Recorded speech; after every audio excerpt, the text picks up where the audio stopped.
बबुआ अपने घर के बाहर नहीं निकलता था। बबुआ 12 बजे सो के उड़ता था।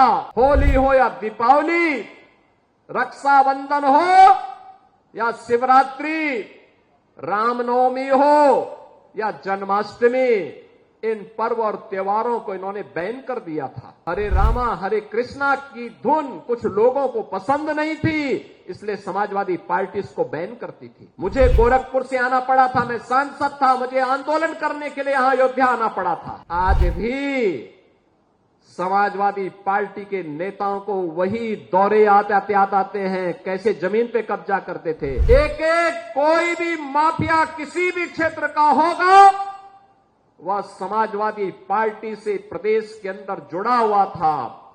और परिणाम क्या था? ये माफिया की पैरेलल सरकार चलती थी। बबुआ अपने घर के बाहर नहीं निकलता था। बबुआ 12 बजे सो के उड़ता था और प्रदेश की जनता पिसती थी।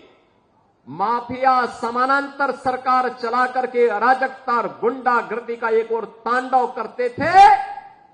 दूसरी तरफ मुस्लिम तुष्टीकरण की हद को पार करते हुए पर्व और त्योहारों में भी इन्होंने किस कदर अराजकता फैलाई थी, किस कदर अराजकता फैलाई थी। होली हो या दीपावली, रक्षाबंधन हो या शिवरात्रि, रामनवमी हो या जन्माष्टमी, इन पर्व और त्योहारों को इन्होंने बैन कर दिया था। यहां तक कि जन्माष्टमी के आयोजन को थाना, पुलिस लाइन और जेलों में इन्होंने रोक लगा दी थी। कहा जन्माष्टमी में भजन मत गाओ, थानों में नहीं होने चाहिए। आयोजनों को इन्होंने रोकने का काम किया था, क्योंकि हरे रामा हरे कृष्णा की धुन कुछ लोगों को पसंद नहीं थी, इसलिए समाजवादी पार्टी इसको बैन करती थी। कांवड़ यात्रा पे रोक लगाते थे। और किस कदर की अराजकता थी। दुर्गा पूजा में अयोध्या का दंगा किसने नहीं देखा? देवकाली मंदिर में कैसे मूर्ति चोरी हो गई थी समाजवादी पार्टी की सरकार में।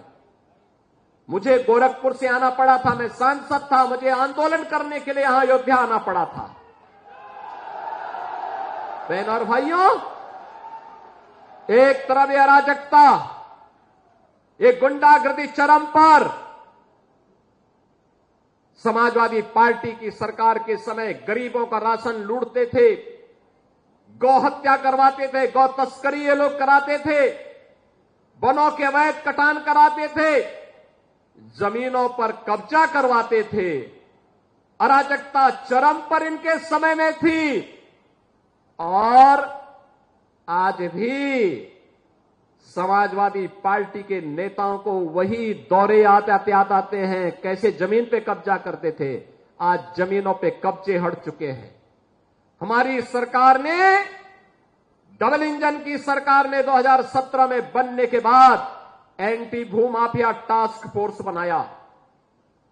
समाजवादी पार्टी के भूमाफिया और गुंडों ने जो जमीनें कब्जा की थी, 64,000 हेक्टेयर लैंड को इनके कब्जे से मुक्त कराया।